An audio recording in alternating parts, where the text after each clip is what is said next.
పెళ్ళైనా పండగైనా వేడుక ఏదైనా పట్టుచీరల ప్రత్యేక వేదిక వారాహి సిల్క్స్.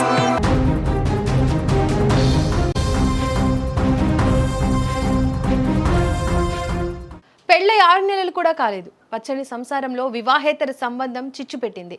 అర్ధరాత్రి వేళ భర్త కళ్ళు గప్పి ప్రియుడితో మేడపై సరసాల్లో మునిగిపోయింది ఆ భార్య. కానీ సీన్ కట్ చేస్తే ఊహించని విధంగా భర్త ఎంట్రీ ఇచ్చాడు. ఆ తర్వాత అక్కడ జరిగిన ఘోరం స్థానికంగా తీవ్ర కలకలం రేపింది. నమ్మిన భార్య చేసిన ద్రోహానికి ఆగ్రహంతో ఊగిపోయిన ఆ భర్త నడి రోడ్డుపై తలదించుకునేలా ఆమె ముక్కు కోసేశాడు. ఉత్తరప్రదేశ్లో జరిగిన ఈ షాకింగ్ కలకలం రేపుతుంది. రాహుల్ రీనా అనే జంటకు 6 నెలల క్రితమే వివాహం జరిగింది. పెళ్లైన కొత్తలో అంతా సజావుగానే సాగింది. కానీ భర్త రాహుల్కు తెలియకుండా రీనా తన పక్కింట్లో ఉండే అజయ్ అనే యువకుడితో ప్రేమాయణం మొదలుపెట్టింది.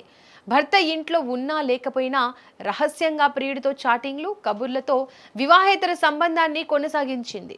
అయితే అర్ధరాత్రి వేళ అందరూ నిద్రపోతున్న సమయంలో రీనా మెల్లగా మేడపైకి వెళ్ళింది. పక్కనే ఉన్న ప్రియుడు అజయ్ కూడా గోడ దూకి రీనా ఉన్న మేడపైకి వచ్చాడు. అర్ధరాత్రి చీకట్లో ఇద్దరు మాట్లాడుకుంటున్నారు.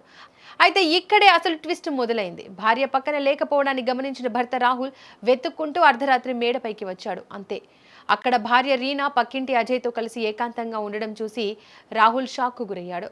భర్త రాకను గమనించిన ప్రియుడు అజయ్ భయంతో అక్కడికక్కడే గోడ దూకి జంప్ అయ్యాడు. అయితే కళ్ల ముందే భార్య చేసిన మోసాన్ని చూసి రాహుల్ తట్టుకోలేకపోయాడు.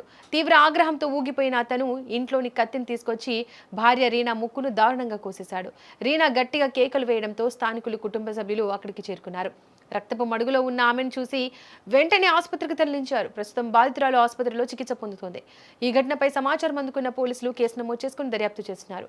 పెళ్లైన 6 నెలలకే వివాహేతర సంబంధం పెట్టుకోవడం ఒక తప్పైతే చట్టాన్ని చేతుల్లోకి తీసుకొని భర్త అంత దారుణానికి ఒడిగట్టడం స్థానికంగా సంచలనంగా మారింది.